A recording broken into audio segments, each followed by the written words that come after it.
ಎಲ್ರಿಗೂ ನಮಸ್ಕಾರ. ನಮ್ಮ ನ್ಯೂಸ್ ಅಲರ್ಟ್ ಯೂಟ್ಯೂಬ್ ಚಾನಲ್ಗೆ ನಿಮಗೆ ಸ್ವಾಗತ. ನಾನು ಚಂದನ್. ಅವರೆಲ್ಲರೂ ಸ್ನೇಹಿತರು, ಸಾಕಷ್ಟು ವರ್ಷಗಳಿಂದ ಗೆಳೆತನವನ್ನು ಹಂಗೆ ಕಾಪಾಡ್ಕೊಂಡು ಬಂದಂಥ ಸ್ನೇಹಿತರು. ಈ ಹಿಂದೆ ಒಂದಷ್ಟು ಪ್ರವಾಸಿ ತಾಣಗಳಿಗೆ ಟ್ರಿಪ್ ಹೋಗೋಣ ಅಂತ ಪ್ಲಾನ್ ಮಾಡ್ಕೊಂಡಿರ್ತಾರೆ. ಅದೇ ರೀತಿ ಆ ಟ್ರಿಪ್ಗೆ ನೆನ್ನೆ ಕಾಲವೂ ಕೂಡ ಕೂಡಿ ಬಂದಿರುತ್ತೆ. 9 ಜನ ಟ್ರಿಪ್ಗೆ ಹೊರಡೋದಕ್ಕೂ ಮೊದಲು ಒಂದು ಸೆಲ್ಫಿಯನ್ನು ಕೂಡ ತಗೊಂಡಿರ್ತಾರೆ. ಆ ಸೆಲ್ಫಿ ಕೂಡ ಈಗ ವೈರಲ್ ಆಗಿದೆ. ಹೊರಟವರು 9 ಜನ, ಆದರೆ ಬದುಕುಳಿದವರು ಕೇವಲ 2 ಮಾತ್ರ. ತಾವು ತಲುಪಬೇಕಾದಂಥ ಸ್ಥಳಗಳಿಗೂ ತಲುಪಲಿಲ್ಲ, ತಾವು ಬಿಟ್ಟಂಥ ಸ್ಥಳಗಳಿಗೆ ವಾಪಸ್ ಮರಳು ಇಲ್ಲ, ಬದಲಿಗೆ ಮಸಣ ಸೇರಿದ್ರು 7 ಮಂದಿ. ಏನಾಯ್ತು ಹಾಗಾದ್ರೆ ಈ ಘಟನೆಯಲ್ಲಿ? ಯಾರು ಈ ಹುಡುಗರು? ಎಲ್ಲಿಯವರು? ಏನಾಯ್ತು ಹಾಗಾದ್ರೆ ಮಧ್ಯರಾತ್ರಿ 1:30 ಆ ಒಂದು ಜಾಗದಲ್ಲಿ NH-52 ರಸ್ತೆಯಲ್ಲಿ? ಎಲ್ಲವನ್ನೂ ಕೂಡ ಡೀಟೇಲ್ ಆಗಿ ನಾವು ನೋಡೋಣ. ಆರಂಭದಲ್ಲಿ ನಾನು ಹೇಳಿದಂಥ ಸೆಲ್ಫಿ ಫೋಟೋವನ್ನು ಮತ್ತೆ ಪ್ರಸಾರ ಮಾಡ್ತಾ ಇದ್ದೀನಿ, ನೀವು ನೋಡ್ಬೋದು. ಈ 9 ಜನ ಸ್ನೇಹಿತರು ಧಾರವಾಡ ಮೂಲದವರು. ಕೆಲವರು ಧಾರವಾಡ ಸಿಟಿಯವರು ಆದರೆ ಕೆಲವರು ಅಕ್ಕಪಕ್ಕದ ಹಳ್ಳಿಯವರು, ಅಕ್ಕಪಕ್ಕದ ನಗರದವರು, ಏರಿಯಾದವರು. ಎಲ್ಲರೂ ಕೂಡ ಟ್ರಿಪ್ ಪ್ಲಾನ್ ಆಗಿರುತ್ತೆ. ಅಂದ್ಕೊಂಡಂಗೆ ನೆನ್ನೆಯೂ ಕೂಡ ಕಾಲ ಕೂಡಿ ಬಂದಿರುತ್ತೆ. ಬಟ್ ವಿಧಿ ನಿಮ್ಮದೇ ಒಂದು ಪ್ಲಾನ್ ಆದರೆ ನನ್ನದು ಇನ್ನೊಂದು ಪ್ಲಾನ್ ಇದೆ ಅಂತ ಸಿದ್ಧ ಮಾಡಿತ್ತು ಅಂತ ಅನ್ಸುತ್ತೆ. ನೆನ್ನೆ ರಾತ್ರಿ 1:30 ಈ 7 ಮಂದಿ ದುರಂತ ಅಂತ್ಯವನ್ನ ಕಂಡಿದ್ದಾರೆ. ಹೊರಡೋದಕ್ಕೂ ಮೊದಲು ಸೆಲ್ಫಿಯನ್ನು ತಗೊಂಡಿದ್ದಾರೆ ಖುಷಿಯಾಗಿ 9 ಜನ. ಅದಾದ ನಂತರ ಮಧ್ಯರಾತ್ರಿ ಜರ್ನಿಯನ್ನ ಸ್ಟಾರ್ಟ್ ಮಾಡಿದ್ದಾರೆ. ಮಧ್ಯರಾತ್ರಿ 1:30 ಅಷ್ಟರಲ್ಲಿ ಇವ್ರು ಏನ್ ಮಾಡಿದ್ದಾರೆ, ಯಲ್ಲಾಪುರ ಬಿಟ್ಟು ಮುಂದಕ್ಕೆ ಬಂದಿದ್ದಾರೆ. ಹೆಚ್ಚು ಕಡಿಮೆ ಒಂದು 15-20 ಕಿಲೋಮೀಟರ್ ಬಂದಿದ್ದಾರೆ. ಆ ಸಂದರ್ಭದಲ್ಲಿ ಆ NH-52 ಅಥವಾ ಅರಬೈಲ್ ಘಾಟ್ ಅಂತ ಹೇಳ್ತಾರೆ, ಸ್ವಲ್ಪ ಫೇಮಸ್ ಘಾಟ್ ಅದು ಈ ರೀತಿಯ ಅಪಘಾತಗಳಿಗೆ. ರೀಸನ್ ಏನು ಅಂತಂದ್ರೆ, ಪ್ರಕೃತಿಯ ಮಧ್ಯದಲ್ಲಿರ್ತಕ್ಕಂಥ ರಸ್ತೆ ಯಾವಾಗ್ಲೂ ಮಳೆ ಹನಿತಾ ಇರುತ್ತೆ, ರಸ್ತೆ ತೇವವಾಗಿರುತ್ತೆ, ಒದ್ದೆ ಆಗಿರುತ್ತೆ, ಇಳಿಜಾರಿನ ಪ್ರದೇಶ, ಕಡಿದಾದ ಪ್ರದೇಶ ಆಗಿರೋದ್ರಿಂದ ಸಾಕಷ್ಟು ತಿರುವುಗಳಲ್ಲಿರುತ್ತೆ. ಹಾಗಾಗಿ ಈ ರಸ್ತೆಯಲ್ಲಿ ಸಾಕಷ್ಟು ಅಪಘಾತಗಳು ಈ ಹಿಂದೆ ಸಂಭವಿಸಿದ್ದಾವೆ. ಸೊ ಇವರಿಗೆ ಅದ್ರ ಬಗ್ಗೆ ಅರಿವಿತ್ತೋ ಇಲ್ವೋ ಗೊತ್ತಿಲ್ಲ, ಸ್ಪೀಡ್ ಆಗಿ ಬಂದಿದ್ದಾರೆ. ಬರ್ತಾ ಏನಾಗಿದೆ, ಲೆಫ್ಟ್ ನಲ್ಲಿ ಹೋಗ್ಬೇಕು, ಸಹಜವಾಗಿ ನಮ್ಮ ಲೇನ್ ಅಥವಾ ಆಪೋಸಿಟ್ ಅಲ್ಲಿ ಬರ್ತಕ್ಕಂಥ ಲೇನ್ ಅವ್ರ ಲೆಫ್ಟ್ ಅಲ್ಲಿ ಇರುತ್ತೆ, ಬಟ್ ಅದು ನಮಗೆ ಬಲಭಾಗವಾಗಿ ಕಾಣುತ್ತೆ. ನಾವು ಅವರಿಗೆ ಬಲಭಾಗದಲ್ಲಿ ಹೋಗ್ತಾ ಇದೀವಿ ಅನ್ನೋ ತರ ಕಾಣುತ್ತೆ. ಸೊ ಇವರು ಎಡಭಾಗದಲ್ಲಿ ಹೋದಂಥವ್ರು ಏನಾಗಿದೆ, ಕಂಟ್ರೋಲ್ ಸಿಕ್ಕಿಲ್ಲ. ಟರ್ನಿಂಗ್ ಅಲ್ಲಿ ರೈಟ್ ಅಲ್ಲಿ ಬರ್ತಿದ್ದಂತ ಲೋಡ್ ತುಂಬಿರ್ತಕ್ಕಂಥ ಲಾರಿ, ಅದು ಬಂದು ಅಂಕೋಲದಿಂದ ಯಲ್ಲಾಪುರ ಕಡೆಗೆ ಹೊರಟಿದ್ದಂಥ ಲಾರಿ. ಸೊ ಆ ಲಾರಿ ತುಂಬಾ ಲೋಡ್ ತುಂಬಿದ್ರಿಂದ ಇವ್ರು ಎಷ್ಟೇ ಹೋಗಿ ಹೊಡೆದ್ರು, ಅದಕ್ಕೆ ಅಂದ್ರೆ ಗುದ್ದಿದ್ರು ಅದು ಅಳ್ಳಾಡಿಲ್ಲ, ಬದಲಿಗೆ ಒಂದಷ್ಟು ಮುಂಭಾಗದ ಪಾರ್ಟ್ಸ್ಗಳು ಜಖಮ್ ಆಗಿದೆ. ಬಟ್ ಇವರು ಹೊಡೆದಂತಹ ಫೋರ್ಸ್ಗೆ ಲೆಫ್ಟ್ ಅಲ್ಲಿ ಇರ್ತಕ್ಕಂಥ ಚರಂಡಿ ಹೋಗುತ್ತಲ್ಲ, ಗುಂಡಿ ಹೋಗುತ್ತಲ್ಲ, ಅಲ್ಲಿಗೆ ಹೋಗಿ ಬಿದ್ದಿದ್ದಾರೆ.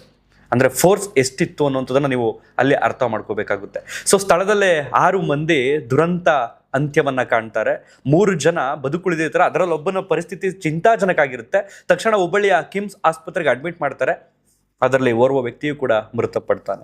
ಸೊ ತಕ್ಷಣ ಏನಿದು ಶಬ್ದ ಈ ರೀತಿ ಆಯ್ತಲ್ಲ ಅಂತ ಅನ್ಕೊಂಡು ಸ್ಥಳೀಯರು, ಅಕ್ಕಪಕ್ಕದವ್ರು ಎಲ್ಲರೂ ಕೂಡ ಓಡಿ ಬರ್ತಾರೆ. ಬಂದಂಥವ್ರು ತಕ್ಷಣ ಪೊಲೀಸರಿಗೆ ಇನ್ಫಾರ್ಮ್ ಮಾಡ್ತಾರೆ. ಪೊಲೀಸರು ಕೂಡ ಬರ್ತಾರೆ, ಸಿಬ್ಬಂದಿ ಕೂಡ ಬರ್ತಾರೆ. ಬಂದಂಥವ್ರು ಇವ್ರನ್ನ ಬರೀ ಕೈಯಲ್ಲೇ ಪಾಪ ಎತ್ತೋದಕ್ಕೆ ಏನೇನೋ ಟ್ರೈ ಮಾಡ್ತಾರೆ. ಅಯ್ಯೋ ಎಂಥ ದುರಂತ ಆಗಿದೆಯಪ್ಪ ಅನ್ನೋಂಥರ.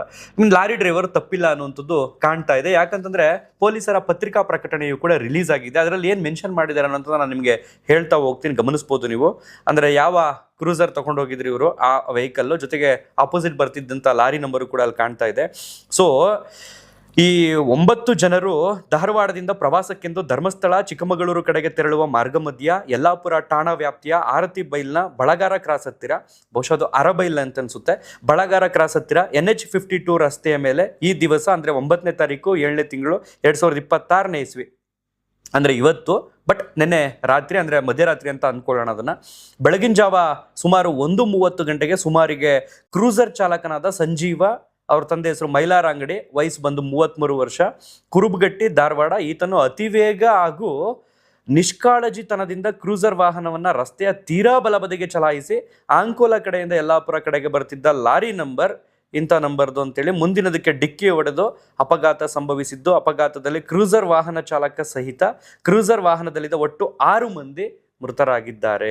3 ಜನ ಗಾಯಗೊಂಡಿರುತ್ತಾರೆ.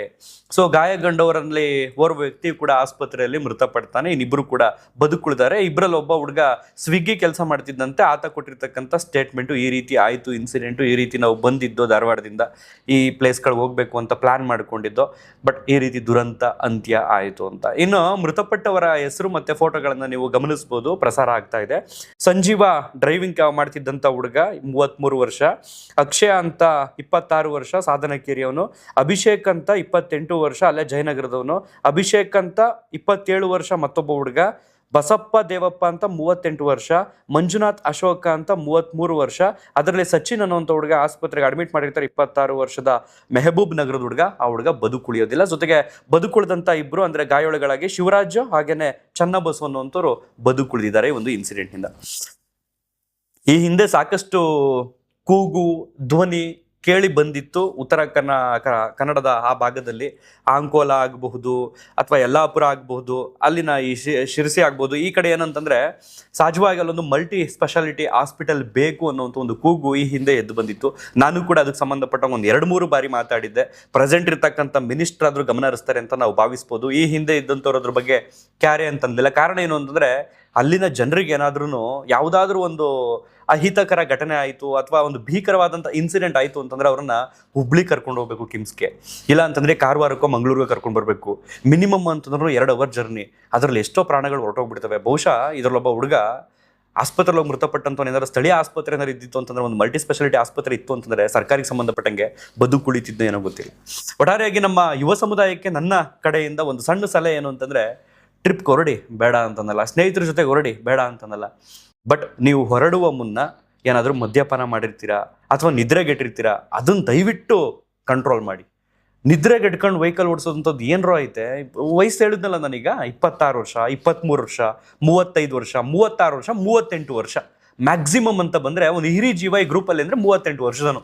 ಅವನನ್ನ ನಾವು ಹಿರಿ ಜೀವ ಅಂತ ಅನ್ನಕ್ಕಾಗುತ್ತಾ? ಬಹುಶಃ ಅವ್ನಿಗೆ ಮದುವೆ ಆಗಿ ಮಕ್ಳಿರುತ್ತೆ. ಇನ್ನೆಷ್ಟೋ ಹುಡುಗರುಗಳ ತಂದೆ ತಾಯಿಗಳು ಅವ್ರಿಗೆ ಮದುವೆ ಮಾಡಬೇಕು ಅಂತ ಕನ್ಸು ಕಟ್ಕೊಂಡಿರ್ತಾರೆ. ಇವರೆಲ್ಲರೂ ಈ ಥರ ಟ್ರಿಪ್ ಅಂತ ಹೋಗ್ತಾರೆ. ಅಜಾಗರೂಕತೆಯಿಂದನೋ ಅಥವಾ ನಿದ್ದೆಗೆಟ್ಟಿಂದನೋ ಅಥವಾ ಇನ್ನೇನು ಮದ್ಯಪಾನನೋ ಈ ಇನ್ಸಿಡೆಂಟಲ್ಲಿ ಇದೇ ಇಲ್ವೋ ಗೊತ್ತಿಲ್ಲ. ಬಟ್ ಕೆಲವೊಂದು ಇನ್ಸಿಡೆಂಟ್ಗಳು ಗಮನಿಸ್ತೀವಲ್ಲ ನಾವು, ಶೋಕಿಗೆ ಕೆಲವರು ಪುಂಡ್ರು ಥರ ಹೋಗಿ ಅಪ್ಪ ಅಮ್ಮಗಳಿಗೆ ನಿರಂತರ ಶೋಕ ಕೊಟ್ಟಿರ್ತಾರಲ್ಲ. ಗಾದೆ ಮಾತೆ ಐತೆ ಕೇಳಿದ್ವೇನೆ ಇವ್ರುಗಳು, ಪುತ್ರ ಶೋಕಂ ನಿರಂತರಂ ಅಂತ. ಸೊ ಹಾಗಾಗಿ ಈ ರೀತಿ ದುರಂತ ಅಂತ್ಯ ಆಗುವಂಥದ್ದು ಏನಾಯ್ತೆ? ಮಧ್ಯರಾತ್ರಿ 1:15 ಅದೆಷ್ಟು ಸಂಕಟದಿಂದ ಅದೆಷ್ಟು ಕಿರ್ಚಾಡಿರ್ಬೋದು. ನಮ್ಮನ್ನು ಉಳಿಸ್ಕೊಳ್ತಾರೆ, ನಮ್ಮನ್ನು ಕಾಪಾಡ್ತಾರೆ ಯಾರಾದರೂ ಬಂದು ಅಂತ. ಜೀವ ಹೋಗುವಂಥ ಕೊನೆ ಕ್ಷಣದಲ್ಲಿ ತಕ್ಷಣ ಬೆಳಗ್ಗೆ ಅಲ್ಲಿನ DC ಅವರಾಗಿರ್ಬೋದು ಅಥವಾ ಪೊಲೀಸ್ SP ಅವರಾಗಿರ್ಬೋದು ಎಲ್ಲರೂ ಕೂಡ ಸ್ಥಳಕ್ಕೆ ಭೇಟಿ ಕೊಡ್ತಾರೆ. ನೀವು ನೋಡ್ಬೋದು ಲಾರಿ ಒಂದು ಚೂರು ಅಲುಗಾಡಿಲ್ಲ. ಅಂದರೆ ತುಂಬ ಲೋಡ್ ತುಂಬಿದ್ರಿಂದ ಅದರಲ್ಲಿ ಟನ್ಗಟ್ಲೆ ವೆಯ್ಟ್ ಇರೋದ್ರಿಂದ ಅದರಲ್ಲೂ ಆ ಲಾರಿ ಡೌನಲ್ಲಿ ನಿಂತಿದೆ. ಇವ್ರು ಹೋಗಿ ಹೊಡೆದಿರ್ತಕ್ಕಂಥದ್ದು ಎಡಗಡೆ ಹೋಗ್ತಿದ್ದಂಥವ್ರು ಸಡನ್ ಆಗಿ ಸ್ಟೇರಿಂಗ್ ತಿರ್ಗ್ಸೋಗಿ ಹೋಗಿದ್ದಾರೆ, ರೈಟ್ಗೆ ಹೋಗಿ ಹೊಡೆದು ವಾಪಸ್ ಅದೇ ಫೋರ್ಸಲ್ಲಿ ಬ್ಯಾಕ್ ಬಂದು ಬಿದ್ದಿರ್ತಕ್ಕಂಥದ್ದು ಕಡಿದಾದಂಥ ಆ ಮೋರಿ ಥರ ಇರ್ತಕ್ಕಂಥ ರಸ್ತೆ ಒಳಗಡೆ. ಸೊ ಅವ್ರ ತಂದೆ ತಾಯಿಯಂದ್ರು ಪಾಪ ಅದೇನು ಯಾರು ಧೈರ್ಯ ತುಂಬ್ತಾರೋ ಅವ್ರಗಳಿಗೆ, ಅದು ಯಾರು ಈ ಇನ್ಸಿಡೆಂಟ್ ಬಗ್ಗೆ ಅವ್ರಗಳಿಗೆ ಹೇಳ್ತಾರೋ, ಇಲ್ಲಿ ಹಿಂಗೆ ಆಯಿತು ಅನ್ನುವಂಥದ್ದು ಮಧ್ಯರಾತ್ರಿಯೇ ಫೋನ್ ಹೋಗಿರುತ್ತೆ ಅವ್ರಗಳಿಗೆ, ಕುಟುಂಬದವರಿಗೆ. ಅವ್ರು ಅದು ಹಂಗೆ ಡೈಜೆಸ್ಟ್ ಮಾಡ್ಕೊಳ್ತಾರೋ, ಎಲ್ಲ ಭಾಳ ಬದುಕಬೇಕಾದಂಥ ಗಂಡು ಹುಡುಗರು ಗೊತ್ತಿಲ್ಲ. ಒಟ್ಟಾರೆಯಾಗಿ ನಮ್ಮ ಯುವ ಸಮುದಾಯ ಶೋಕಿ ಮೋಜು ಮಸ್ತಿಗಳಲ್ಲಿ ತೊಡಗುವುದರ ಜೊತೆಗೆ ಅಲ್ಲಿ ಒಂಚೂರು ಕಾಳಜಿ ಇಲ್ಲ, ಬೇಜವಾಬ್ದಾರಿ ತಂದಿಂದ ಈ ರೀತಿ ಜೀವ ಕಳ್ಕೊಂಡು ತಮ್ಮವರನ್ನ ಬದುಕಿದ್ದು ಸತ್ತಂತೆ ಮಾಡ್ತಿದ್ದಾರೆ. ಒಟ್ಟಾರೆಯಾಗಿ ಮುಂದಕ್ಕೆ ಈ ರೀತಿ ಘಟನೆ ಆಗದೇ ಇರಲಿ ಅನ್ನುವಂಥದ್ದು ನಮ್ಮ ಆಶಯ. ಜೊತೆಗೆ ಈ ಉತ್ತರ ಕರ್ನಾಟಕದ ಅಥವಾ ಉತ್ತರ ಕನ್ನಡದ ಆ ಭಾಗ ಇದೆಯಲ್ಲ, ಅರಬೈಲ್ ಘಾಟು, ಆ NH-52 ಸಾಕಷ್ಟು ಇನ್ಸಿಡೆಂಟ್ಗಳಿಗೆ ಈ ಹಿಂದೆ ತುಂಬಾ ಗುರಿಯಾಗಿದೆ. ರೀಸನ್ ನಾನು ಆಲ್ರೆಡಿ ಹೇಳಿದೆ ನಿಮಗೆ, ಮಳೆ ಯಾವಾಗಲೂ ಜಿನಿತಾ ಇರುತ್ತೆ, ಸುತ್ತ ಅರಣ್ಯ ಪ್ರದೇಶನಪ್ಪ ಅದು. ಅಲ್ಲಿ ಕಡಿದಾದಂಥ ರಸ್ತೆ, ಆ ಜಾಗದಲ್ಲಿ ಕಾಡಲ್ಲಿ ರಸ್ತೆ ಮಾಡ್ಕೊಂಡಿರ್ತಕ್ಕಂಥದ್ದು ನಮ್ಮ ಪುಣ್ಯ ಅಂತ ಅನ್ಕೊಳ್ಳಿ. ಭಗವಂತ ಅದಕ್ಕೆ ಅನುವು ಮಾಡಿಕೊಟ್ಟಿರೋದು, ಪ್ರಕೃತಿ ದೇವಿ ಅದಕ್ಕೆ ಅನುವು ಮಾಡಿಕೊಟ್ಟಿರೋದು. ಅಂತ ಜಾಗದಲ್ಲಿ ನಾವು ಹುಷಾರಾಗಿ ಹೋಗ್ಲೇಬೇಕು. ನಾವು 70ರಲ್ಲಿ 80ರಲ್ಲಿ ಆ ಘಾಟ್ ಸೆಕ್ಷನ್ ಎಲ್ಲ ಹೋಗಿ ಬಂದ್ಬಿಡ್ತೀವಿ ಅಂತಂದ್ರೆ ಘಾಟ್ ಸೆಕ್ಷನ್ ಕೇಳುತ್ತಾ? ನಮ್ಗೆ ಅರಿವಿರ್ಬೇಕು ಅದ್ರ ಬಗ್ಗೆ. 7-8 ಜನ ಕೂತವ್ರಪ್ಪ, ನಾನು ಹುಷಾರಾಗಿ ಹೋಗ್ಬೇಕು ಅಂತ ಡ್ರೈವರ್ ಅದನ್ಗೆ ಅನಿಸ್ಬೇಕು. ಅಥವಾ ಡ್ರೈವರ್ ಪಕ್ಕ ಕೂತಿರ್ತಕ್ಕಂಥ ಇನ್ನೊಂದಿಷ್ಟು ಜನ ಇರ್ತಾರಲ್ಲ, ನಿಧಾನಕ್ಕೆ ಹೋಗೋ ಮಗ ಅಂತ ಹೇಳೋವಂಥವ್ರು ಇರಬೇಕು. ಬಟ್ ಯಾರೂ ಹೇಳಿಲ್ಲ, ತನ್ನ ತಲೆಗೂ ಹೋಗ್ಲಿಲ್ಲ ಅಂತಂದಾಗ ಈ ರೀತಿ ಅವಘಡಗಳಾಗುತ್ತೆ. ಇದಿಷ್ಟು ಹೇಳ್ತಾ ಈ ಒಂದು ವಿಡಿಯೋನಲ್ಲಿ ಎಂಡ್ ಮಾಡ್ತಾ ಇದ್ದೀನಿ. ನಿಮ್ಮ ಅನಿಸಿಕೆ ಅಭಿಪ್ರಾಯಗಳನ್ನ ಕಾಮೆಂಟ್ ಬಾಕ್ಸ್ನಲ್ಲಿ ಬರೆದು ತಿಳಿಸಿ. ಜೀವ ಹುಟ್ಟೋದು ಒಂದೇ ಸಲ, ಹೋಗೋದು ಒಂದೇ ಸಲ, ಬಟ್ ಈ ಥರ ದುರಂತ ಅಂತ್ಯ ಆಗುವಂಥದ್ದು ಬೇಡ ಅನ್ನೋದು ನಮ್ಮ ಕಳಕಳಿ ಬೆನ್ಮೈ. ಮತ್ತೊಂದು ವಿಡಿಯೋದಲ್ಲಿ ಸಿಗೋಣ. Thank you.